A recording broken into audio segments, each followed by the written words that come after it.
Assalamualaikum warahmatullahi wabarakatuh.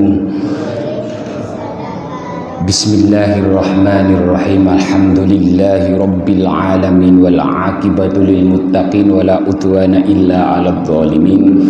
Asyhadu an la ilaha illallah wahdahu la syarika lahul malikul haqqul mubin wa asyhadu anna sayyidana Muhammadan abduhu wa rasuluhu shadiqul wa'dil amin. Amma ba'd. Hadratal muhtaramin masaikhil kurama habaibanal afadil su'ama anal aiza wabil muqaddimah pengurus takmir Masjid Nurul Iman Blimbing Sari panjenenganipun Bapak Haji Joko Purwono SPD ingkang sangat kita hormati lan kita banggakan. Tak lupa hadirin hadirat bapak-bapak, ibu-ibu, adik-adik takmir dan remaja Masjid Nurul Iman Blimbing Sari, jamaah sholat maghrib dan insya Allah dilanjutkan dengan sholat isya semua yang kami hormati. Alhamdulillah. Pertama-tama marilah kita mengucapkan rasa syukur kehadirat Allah Subhanahu wa Ta'ala, di mana pada kesempatan malam ini kita bisa hadir dalam kajian rutin kitab Mukhtarul Ahadits An-Nabawiyah wal Hikamil Muhammadiyah. Jadi kitab ini dikarang oleh Syekh Ahmad Al-Hazimi. Nah, kajian sebenarnya Bapak Ibu-ibu, kajian hadis kita ini adalah minimal kontekstualisasi hadis. Dulu sudah sering saya sampaikan, hadis itu ada yang bersifat praktis temporal dan normatif universal. Normatif universal itu tidak usah dirubah lagi, nggak bisa. Sejak Rasulullah diutus sebagai nabi dan rasul, sebagai rasul sampai hari kiamat tidak ada perubahan teks hadis itu. Tapi ada hadis yang bersifat praktis temporal, hanya untuk tempo dulu. Nah, seperti makan harus dengan 3 jari, apa iya? Yang dimaksud makan dengan 3 jari itu karena yang dimakan waktu itu adalah kurma. Jadi kalau pakai cendok nggak apa-apa. Nah, maksud kontekstualisasi hadis di sini kita sampai pada bab Hamzah kemarin, yaitu mengenai tentang hari-hari yang dimuliakan atau dipilih oleh Allah. Diceritakan dengan sanad awal Abdullah ibnu Mas'ud dari baginda Rasulullah Muhammad sallallahu alaihi wasallam, innallaha ta'ala, sesungguhnya Allah Subhanahu wa ta'ala qad ikhtar. Jadi qad kalau masuk pada fi'il madhi itu artinya sungguh atau benar-benar, pasti. Jadi kalau pada fi'il madhi itu artinya sungguh. Allah telah ikhtara, memilih, minal ayyami arba'atan. Allah Subhanahu wa ta'ala memilih hari ini ada 4. Napa hari-hari yang dipilih oleh Allah? Kira-kira napa mawon? Yang pertama hari Kartini. Kok Kartini? Hari-hari yang dipilih oleh Allah berarti napa? Mangkirin nggih. Jadi ada hari-hari yang dipilih oleh Allah. Apakah termasuk juga hari Kartini dan hari pahlawan itu dipilih oleh Allah? Mangkirin nggih. Wa minas suri arba'atan, dan Allah juga memilih bulan dari 12 bulan itu yang dimuliakan atau yang dipilih oleh Allah karena ada momen-momen tertentu, yaitu ada 4 bulan. Bukan 4 bulan kandungan loh nggih, tapi ada 4 hari yang dipilih oleh Allah, dan juga ada 4 bulan. Bulan apa aja itu yang dipilih oleh Allah. Wa arba'atan yasbikuna ilal jannah, dan juga ada 4 orang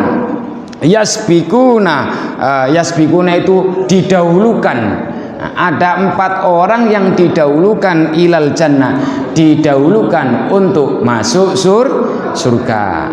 Kira-kira warga Blimbing Sari niki berapa orang ini? Ada 4 orang ya yang dipilih oleh Allah untuk didahulukan masuk surga. Mudah-mudahan sedaya jamaah pengaosan malam Jumat Masjid Nurul Iman ini orang yang dipilih. Amin. Tapi cuma 4 niku. Nggih. Terus selanjutnya warbatun istaqat ilaihimul jannah. Dan 4 orang istakot itu yang dirindukan ilaihimul jannah, yang surga sudah merindukan 4 orang itu. Siapa ya kira-kira 4 orang yang dirindukan surga ini? Yang pertama amal ayyam, kita bahas harinya dulu ya. Tadi kan ada hari yang dipilih oleh Allah. Amal ayyamu, adapun hari-hari yang dipilih oleh Allah, fa awwaluha yaumul jum'ati, yang pertama yaitu hari Jumat. Ini ketika kita dulu membahas masalah sholat Jumat, sekilas sudah saya sampaikan keutamaan sholat Jumat. Kalau bisa itu kita sebagai sebenarnya kita nggak usah ngerubah negara Pancasila menjadi negara syariat Islam, nggak usah terlalu repot nanti. Cukuplah kita libur kegiatan kerja itu liburlah pada hari seluruhnya, biar otomatis nanti libur itu sudah Islami, nggak usah repot-repot. Karena anna yaumal jum'ati sayyidul ayyam, sesungguhnya hari Jumat itu adalah rajanya hari. Enggak usah tinggi-tinggi ngerubah syariat Islam, cukuplah libur kita pas diganti hari Jumat, termasuk sekolahnya, kerjanya. Nggih, di daerah kulo Jawa Timur ngoten niku nggih biasa libur sekolahnya Jumat. Kayaknya dulu sudah pernah saya sampaikan nggih, kerjanya juga liburnya Jumat. Jadi masjid segini besarnya itu kalau Jumatan biar orang yang mukim yang nempati Jumatan, termasuk pemasukan infak Jumat juga otomatis banyak. Lah ini juga perlu direnungkan bersama-sama, harus sepakat liburnya, karena hari Jumat adalah hari yang dipilih atau dimuliakan oleh Allah. Jadi ini Bapak untuk menepis tudingan bahwa ya semua hari itu baik. Iya, tapi dari baiknya semua hari itu tetap ada yang dipilih oleh Allah. Jadi hari Jumat fiha, kenapa ya hari Jumat itu kok dipilih oleh Allah? Fiha, yaitu di dalamnya hari Jumat itu saatun, ada saat itu adalah biasanya yang adzan maghrib nggih, saat niku nggih Pak, saat nih lho, saat artinya yang biasa adzan maghrib. Di televisi nih riyen saat adzan maghrib, berarti yang adzan itu namanya Pak Saat. Ngoten iki saatun, yaitu ada saat, waktu, jam, detik, momen gitu aja ya. La yuwafiquha, di mana tidak akan dikabulkan, tidak diijabahi, ngoten mawon nggih.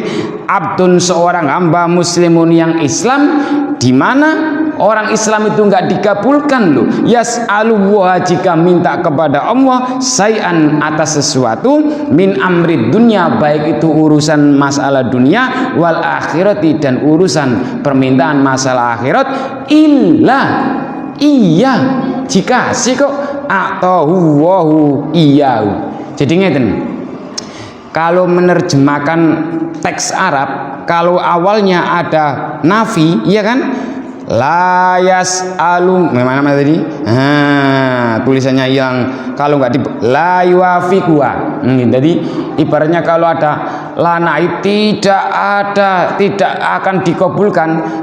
Kalau setelah itu ada illa itu istisna, berarti dibuang saja lanya. Di mana pada hari Jumat itu bakal dikabulkan doanya seorang hamba yang meminta urusan dunia dan akhirat, pasti dikabulkan oleh Allah Ta'ala. Iya, pastilah permintaan itu akan dikabulkan. Makanya Bapak Ibu-ibu, kita tidak usah berdebat malam Jumatan itu kenapa kok baca Yasin, nggak membaca surat Al-Kahfi. Al-Kahfi itu sebenarnya sama Yasin rangkaian.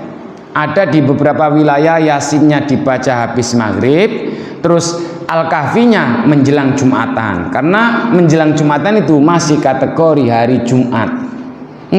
Jadi jangan sampai menyuruh membaca ayat surat Al-Kahfi lalu kemudian menafikan, menghilangkan kemuliaan bacaan surat Yasin. Jadi Al-Quran itu dikumpulkan, keistimewaannya itu dalam surat Yasin. Yasin dikumpulkan lagi dalam surat Al-Fatihah. Al-Fatihah dikumpulkan lagi dalam Bismillah. Bismillah disimpulkan lagi keutamanya itu ada dalam titiknya bab. Ya monggo nanti dicari sendiri ya di dalam titiknya bab Bismillah itu apa. Jadi semuanya itu tetap ada keistimewaannya. Makanya kalau malam Jumat kok ada tradisi di sebagian wilayah RT RW Yasinan, jangan disalahkan. Soalnya Yasin itu Al-Quran boten? Al-Quran. Yang perlu kita doakan, perlu kita renungkan, perlu kita garap itu, kita luruskan malam Jumat dangdutan.